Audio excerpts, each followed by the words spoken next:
it is an absolute pleasure to be here today. And so without further ado, I would like to introduce our first panelist, Pastor Sandra Mashingazi. Pastor Sandra has an incredible story of resilience and faith, born and raised in Zimbabwe. As the youngest of 8 siblings, she left her home country with no formal education or financial security, armed only with her Bible and an unwavering faith and belief in God's plan. Today she serves as a pastor for 2 churches and is currently in her 3rd year of a doctorate in thanatology, where she focuses on guiding others through grief and loss with her theological and pastoral insight. Beyond her ministry, Sandra is deeply passionate about mentoring new immigrants, helping them navigate the challenges of settling in a new country. Please give it up for Pastor Sandra.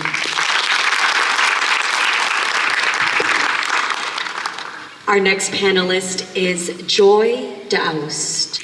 Our next panelist is truly a powerhouse, an entrepreneur, community leader, and multi-talented professional who has worn many hats through her journey.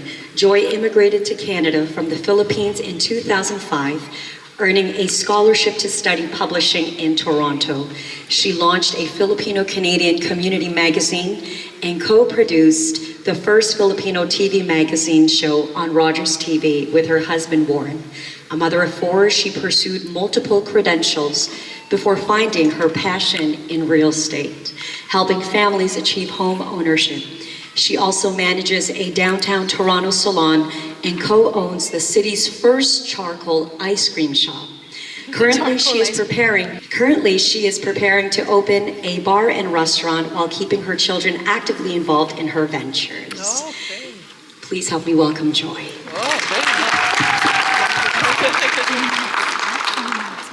Our next panelist is Officer Aisha Kawar.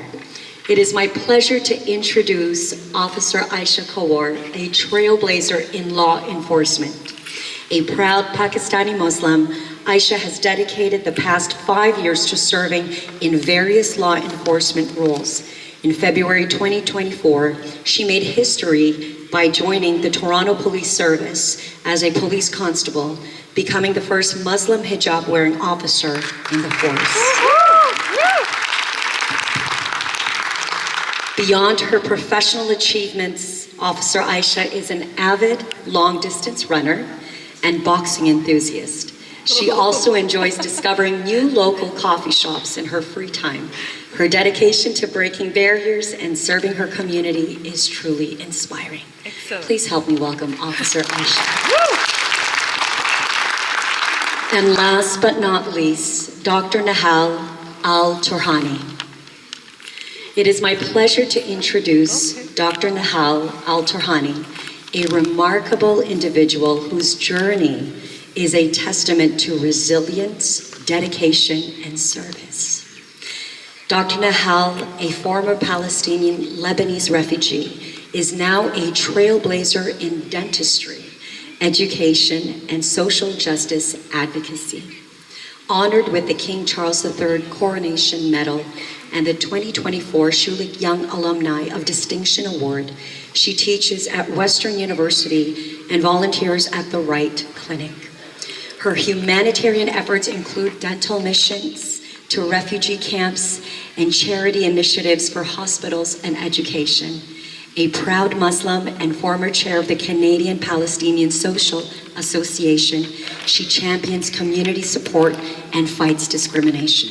A devoted wife and mother, Dr. Nahal remains dedicated to education, compassion, and advocacy. Ladies and gentlemen, please, let's give a warm round of applause to Dr. Nahal and all of our esteemed panelists. All right, so let's get right into our panelists. I'd like to invite each and every one of you just to briefly share a little bit about yourself. I know I read a really short summary of your background, but if you could just let our audience here know a little bit about where you've come through and how you've gotten to the place where you are right now, that would help us out a little bit. So I'd like to start with Pastor Sandra, then we can move down. Thank you so much for having me this evening. My name is Sandra Born and raised in Zimbabwe, left Zimbabwe with nothing, raised from a very poor family, never got the opportunity to go to school. When I left Zimbabwe, when going to the States, I only had my Bible. That's the only thing that I had. But in a nutshell, here I am today. Hi, good afternoon. Thank you. Thank you for having me here. So I'm instead of talking more about myself, so I would like to thank Salma for having this event. She conducts this event every year. And I know this is a good reminder for women that we can do so much, right? And we can support each other. And actually, shouldn't be like once in a year thing. Like me, I'm conscious of women empowerment. Like I have three daughters. I have 4 kids with 3 girls, and my youngest is a boy. And I would always tell him, first is God, and then always respect everyone, especially the elderly and the women. And then just the other day, because I have 3 girls, so most of our stuff are pink. And then he's having a hard time opening his lunchbox. And he said, "Oh, Mama, can I just use my sister's lunchbox instead?" And then I'm like, "But that's pink." And then he's like, "Oh, how come pink is just for girls? Shouldn't it be for everyone?" So we should be more conscious, and that every day, like in every occasion, we should practice equality with everything, right? So I'm like, okay, silly mommy, then you can use that. Thank you so much. Okay, good afternoon. My name is Constable Kaur. My first name is Aisha. First of all, thank you, MP Zahid, for having me here today. Just a little bit about me. I am originally from Pakistan, was raised in Canada. I come from a family of just girls. We're 3 sisters, and I'll go into detail about how I've come along being a police officer from a South Asian family household. Thank you, guys. Hi, thank you, MP Zahid, for this opportunity, and very nice meeting all of you. I'm very humbled to be with these distinguished women with me on this panel. Like you said, my name is Dr. Nahal Al-Tarhouni. I come from a Palestinian and Lebanese background. I arrived to Canada at the age of 16. I am not 16 anymore, so I've been here for a while. I've been practicing dentistry for over 16 years now, and I teach at the university as well. I come from a lineage of very strong women, so I do have my mom and my daughter with me today, and I owe it to my mother, grandmothers, and all of my lineage as to the success that I've got to in life. Wonderful. Thank you all for taking that time again just to take us back a little bit to where you've all come through. And again, I just want to take the opportunity to honor MP Salma Zahid. She is a wonderful woman and a great leader and a great friend. And so we just want to say thank you again for having us here. Officer Aisha, you've shared that your early experiences shaped your decisions to become a police officer. Can you take us back to a moment in your childhood when you realized that you wanted to be a voice for others? Okay. So I have quite a few things to say, so hang tight. Okay, being from a household of all females in a South Asian background and a faith of Muslim, I grew up in a household where it was women always are suppressed. Women can't voice their opinion. So I knew growing up that by the age of 18, I'm past 18, I'll probably be married and living the life that my mom lived, which was a housewife. But I knew that my mom had immigrated from Pakistan to Canada to give her daughters a good life. So I knew I had to do something there. But being in a household where there was a fear of police officers, there was occurrences where we always needed help. Police officer would show up and nobody was able to help us. That was the day when I saw my mom's face, bloodshot red, not knowing how to speak English. Police officers weren't able to help her and they left. That was the day, 6 years old, I knew that I want to be that voice, what my mom has gone through. And today, I would say that I've come a long way. So it was a hard battle for sure. Number one, it started off, my dad was not supportive of this idea of being a police officer. But I knew it's a very challenging job, and it being a male-dominant job, coming from a South Asian household and from Pakistan, my parents had a very disgusting image of police officers. So that was instilled in me.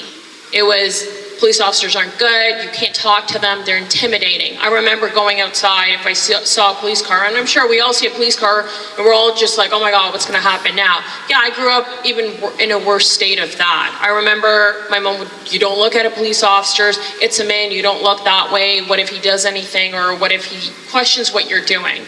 And that was the day when I realized, I wanna change that. I wanna be in that uniform that that man's wearing. I want to show my family that just because I'm a female doesn't put me any less than a man. I know my dad was always I come from a very sheltered household, very overprotective father who never let us go outside, never let us explore anything. Every time I spoke about, I want to go into law enforcement, I want to be the man that's standing out there, he's like, no, you're a female, you can't do that. And he said, well, I'm going to have to do that because I want to see what the challenge is. And then it became, okay, well, you're gonna have to work out. You're gonna have to be strong. And I was like, I can do that. It took me about 3 years to build up the strength, physically, mentally, and emotionally, to say, I wanna step into a police station and start my job.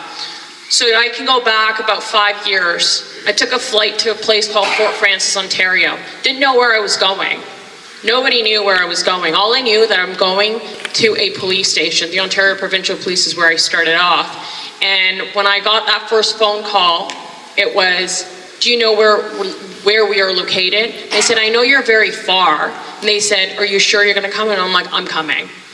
Booked a flight, and I ended up in Fort Frances, Ontario, not knowing where it was. Didn't tell my parents that I was doing this. Told them the day before my flight that I'm leaving and going to go work at a police station. They were traumatized. They were like, you can't do this. And I said, this is a step that I have to take. Long story short, today I would say nobody's more proud than my parents. My mom, she says she's going to support me throughout the 5 years that took me to 2024 February to become a police officer. My father tells his friends, his families today, tell your daughters to become a police officer. It's a great profession. My dad would see, my dad was always scared of a police officer. So was my mom. Today, when they see a police officer, they start to have conversations saying, our daughter wears a uniform that you're wearing, and we're very proud. Although I work in a very male-dominant organization, I can assure that my parents, especially coming from a very overprotective household, I think my parents have never feared my safety today. And I would give that credit to me for sure, and that's because I've changed that mindset of police officers aren't bad. Working in a male-dominant role is not bad. You just have to put your foot forward and not give up. Then I'm gonna go towards college and university. And it's sad to say this, it's proud to say today, but it was sad at the time. When my guidance counselor said, I don't think so, you should be studying criminology, you should be doing early childhood education. Oh. And I said, no, I can't, that's not for me. And she says, I really highly recommend, you won't be able to pass criminology. And I said, and of course I cried, because I was like, she's telling me that I can't do what I want to do, and I have a purpose to fulfill. I want to be that voice for those women that can't speak English, that fear men, that fear police officers, and I pushed through. And I'm sure she's probably seen me on social media already, and she's like, oh, that's the officer now. And I say I'm very proud of myself where I've come from. It took quite some time, but it's just pushing through. You need that one support system. If you don't have that one support system, you have to become that one for yourself. When I took that flight to Fort Frances, I didn't have anybody, but I knew that I can't turn back, because I know I had to prove to my father, just because you have daughters, no, we're no less than a man. And today, I would say that my dad does say, I'm the son of the family. And it makes me proud walking out knowing that my dad is proud, my mom's proud. Excellent. That's my story. Pastor Sandra, the pastorate is predominantly a male-dominated ministry and fellowship. And so how did you overcome the challenges that came as a woman pursuing this office? Thank you for that question. For me, I think when I left Zimbabwe, I just carried with me a quote from Nelson Mandela, who always said, "I am because we are." So for me, my journey has been so easy because I always believe that nobody should walk this journey alone. I'm always surrounded by community, and I was never shy away from asking questions. And that's what I can actually encourage each one of you today to say, whatever you're going through, never walk this journey alone. So I was always surrounded by community. I believed in myself. I was so confident. I knew myself worthy, and I worked so hard. So those are the things that helped me to just, be whom I am today. I hear in what you've shared the importance of us having that self-awareness where we can, Constable Aisha pointed to it too earlier, be that voice for ourselves. And so I'm glad that you were able to find strength in that and look at where you've come through now. So thank you very much for sharing that great tip. You've built an impressive career in dentistry, with a focus on implants and orthodontics. What first drew you to dentistry, and what has kept you passionate about it all these years? My first interaction with wanting to become a dentist was, like a lot of dentists, was my experience with my own dentist. Typically, when you go to a dentist and you have a positive experience, you're more likely to look at the dentistry profession in general as a positive profession that you want to explore. I was listening to Aisha, and something actually, like a light bulb went in my head, because for the longest time as I was growing up, my dad always told me, you should become a dentist, you should explore being a dentist. And me being the stubborn, bad girl, I always thought, once I go to university, I will never study dentistry, because my dad wanted me to become a dentist, and it's not my own choice. So I actually went into mathematics. So I have a degree in mathematics before becoming a dentist. I got my bachelor's in science. And in my last year of my bachelor's, I remember sitting in a lab in the summer. It was a summer grant that I had to do research. And I was doing this research, and it was in a lab with no windows. It was a beautiful summer day outside, and I was very upset that I'm missing out on the summer day by being locked with a computer, just doing equations on a computer. And I'm like, okay, fine, maybe I'll apply to dentistry. Maybe I'll listen to my dad's advice. And the other thing that I noticed is that I enjoyed interacting with people. And my career in academics sort of been just too dry of a career for me to not have that interaction with people. So between that and my experiences with my family dentist, I did have a chipped front tooth. I come from a middle-class family. Both my parents were working, supporting their families, as well as us. So financially, it wasn't very easy for my parents when I was younger to either have braces or even to fix that chipped front tooth. And I never really thought much of it until the one day I went to my dentist for a cavity, and I had saved up money from my student loan, because I was in university. I saved up money from my student loan. I got a scholarship, so I used some of that money to pay for my cavities that I needed to fix. And my dentist looked at me and she said, "You have a chipped tooth. How come you never fixed it? You're a beautiful girl. You have a beautiful smile. And that chip doesn't look beautiful." And I said, "Well, I'm sorry, but I don't have enough money to cover it. I just want to do my cavity in the back that's hurting me." And I remember, her name is Dr. Tanya. Dr. Tanya looked at me and she's like, "Don't worry about it. I'm doing this for you myself. I'm not gonna charge you for it." And I remember as soon as I looked in the mirror that day and saw how that transformation, and it wasn't a big transformation, but as soon as I saw that my tooth looked better, I felt so much more confident. So when I decided to become a dentist, I told myself, if I ever have a patient with a chipped front tooth that can't pay for a front tooth to be fixed, I will fix it at no charge. And I have been doing that for the last 16 years to just make sure that they have that confidence in their smile. So That's how I got into dentistry. But dentistry is one of these professions that are very, very stressful, psychologically and mentally. People don't like dentists. They come to me, they're already complaining before they see me about wanting to come, about the prices, about the service, about pain. It's not a comfortable position for people to be in. So you, as a dentist, absorb a lot of negative energy all day long. It's not the spa. People are not coming to get their nails done. They're not coming to you excited about their appointment. They're coming to you and telling you, don't take it personal, but I don't like you. And I'm like, I'm not taking it personally. It's been 16 years. If I did, I wouldn't be here. So it's one of these careers that are very stressful. And without having purpose and finding the passion for it, and finding that I'm able to help somebody, be it in alleviating their pain or increasing their confidence, the suicide rate within dentistry and healthcare in general is very high for the professionals because of how much energy, like negative energy, we get.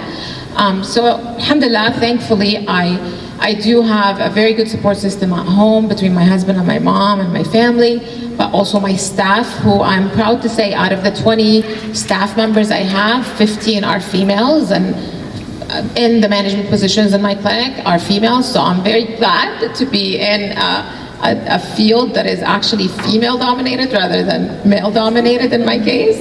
And I find that it makes a huge difference, because when you're working with other women who understand what it means for you to have a child who's sick, and therefore you have to cut your shift short and go take care of your son, pick him up from daycare or something like that, it makes a huge difference as a mom, as a daughter, as a wife, to have like-minded individuals around you. And I believe that's what's making the patient experience, in my case, elevated as well. So our patients are able to trust that we treat them like we treat our own families. Excellent. That's wonderful. The importance of community. Last but not least, before we continue on in our program, I just want to hear from Joy. So you moved to Canada as an independent immigrant in 2005. And so you made your mark in publishing, and then you launched your own Filipino-Canadian community newspaper, and then now you found your love in real estate. How did you all work it out to finally say that this is where you belong? And what's your encouragement to some of the women out there that feel like they may be going through different transitions in their career? As what Salma had mentioned earlier, she mentioned about the power of opportunity. So whenever I see that there's an opportunity for me to advance, I take advantage of it. And I knew that I've always wanted to be in business, because when you do business, it's limitless. I'm very independent. It would be up to me. I have my own time.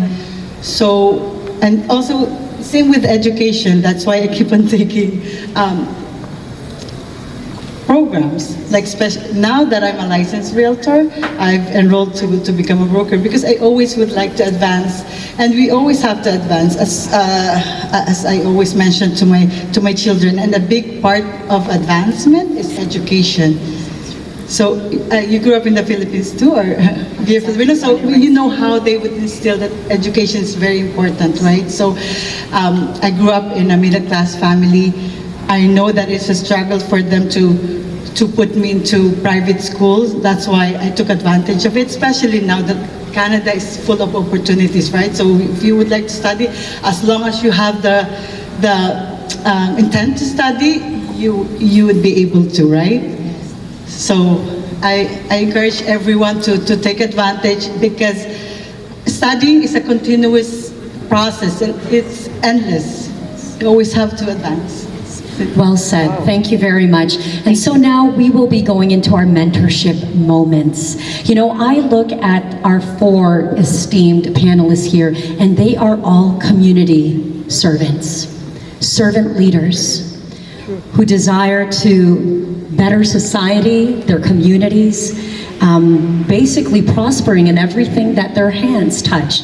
And so my first question, what is one lesson about resilience or perseverance you wish you had learned earlier in your journey? I'm going to ask this question to Constable Aisha. I mean, you asked me that. I started off very young anyways. It was more of telling myself that I can't give up. The days that were rough, it's amazing to say it was me fighting myself until 5 years later, my mom decided to finally support me because she's like, this girl's not giving up. So I would say, I mean, I just didn't give up. So I don't think I would change anything. I think the path that I had in mind at the age of 6, it went through very well. I didn't rush into becoming a police officer. There were different positions that I did to prepare myself to be a police officer, and that was because I was able to clear up the doubts that I may have. So, do I feel safe around those that are breaking the laws? So I did a role, not in a police uniform, but in a different role, where I was able to face those individuals and be like, I'm able to do this job.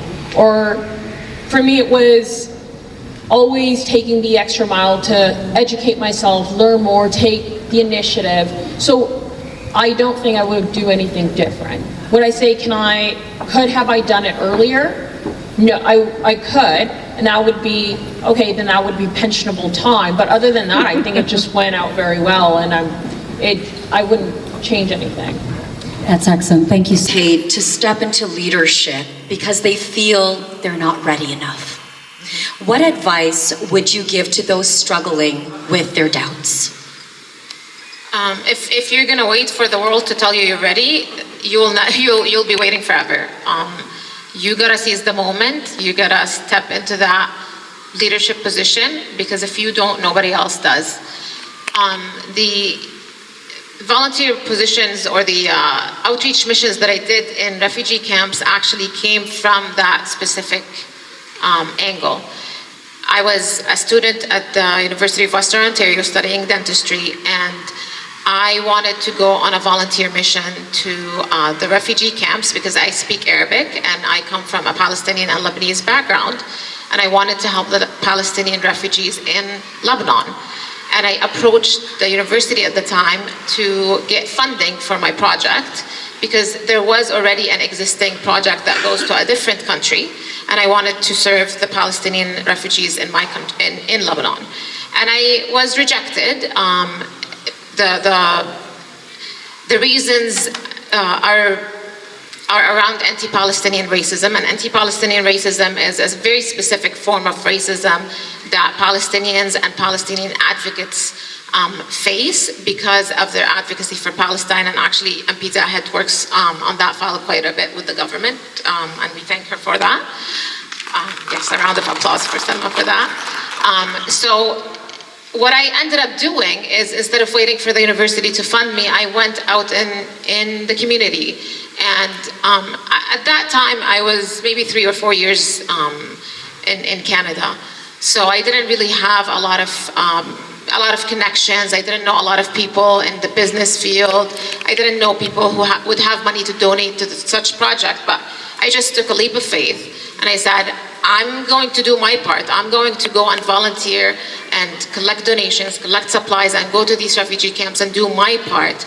And the community rallied around me, and the community basically tripled the funding that I would have gotten from the university with the strings attached from the university. This time I didn't have any strings attached. I could do what I wanted to do, plus help more people than the university would have been able to help me. So it just goes to show that if it's not there, it's probably not there because it's waiting for you to make it. It's probably waiting for you to establish it. So just step into that position. I'm very lucky, like I said, that I come from a lineage of very strong women. The question about resilience that you gave Aisha, I'm Palestinian. Resilience is our second name. You know, we've gone through genocide after genocide, and we're still here. We're still persevering, and we're going to be here. And as women, we go through this. In every culture, in every country, women are always going to be, you know, unfortunately had been the second-class citizens, but that is not going to always be the case. I had much more opportunities than my mom did, and I'm hoping that by our work, my daughter can have more opportunities, and she doesn't have to think about International Women's Day. When I told her it's International Women's Day today, she said, slay. Because to her, she doesn't recognize that there are challenges. She's blessed enough to be of a generation that doesn't have these hurdles and these, blocks in the roads that we had. Thank you so much. And so I want to ask Pastor Sandra and also Joy this question, but I also want to include Constable Aisha and Dr. Nahal. So I'm being flagged down with 2 minutes. Can we do it rapid fire, ladies? All right, so to the women that are present in this space right now and countless other women that they represent who are not here, what personal words of wisdom can you impart if you were speaking to a younger version of yourself? I think for me, I would encourage young girls to say success is not just for men, because that's how I grew up seeing things. So I would encourage everyone to say you are unique in your own way, dream big, the sky is the limit, there's nothing that is impossible. Excellent. I always encourage my daughters to find their own path, and I tell them that the best feeling to have is to be in that field where you have your own business or you have your own employment, where aside from earning, you have the opportunity to help other people. Excellent. Excellent. I would say it's hard to reach out, as you said, MP said, she's willing to be a mentor for others. If you feel that you're able to learn something from somebody, ask the question. There's no harm in asking. The most somebody would say is, I don't know the answer, and then you can say, how about you get me the answer? And the least they'd say is, I don't want to help. Well, then you go to somebody else. I would just say, ask for help. Ask if you want to do something and you don't know how to do it, just ask. That was one thing that I struggled with and I had to figure out on my own. Now today, when I see girls or females that are at the gym and they go, okay, what are you training for? Well, I go, I'm a police officer. I go, well, how'd you get in there? I'm like, hey, let's talk. Take my number and meet me and we'll talk. It's because I know the struggle that I had of guiding myself. I would just say, don't ever hesitate to ask for help. Don't ever hesitate. I'm going to refer to something that the councilwoman said about MP Zahed. She said she is the most hardworking woman she knows, that she's working all the time. And as a person of color, as a Muslim, as a woman, I can tell you that one of the things, the first lessons that we learn, especially as immigrants, is that you can't just be good at what you do. You have to be the best at what you do. You can't just be good at university or in your class. You have to be the first. You have to rank first. So I'm going to say work hard. Make sure that whatever field you're in, it's something that you can excel in, that you are excellent in, so you can bring that excellence and professionalism to your career. Excellent. I am so pleased with the outcome of this panel, and I just want to say thank you so much to each and every one of you for your generosity and pouring into the lives of all of our friends that are here today. And so I know we have more in our program to go, and so Premya, would you please take it away? Thank you once again for allowing us to come together. Thank you, Dr.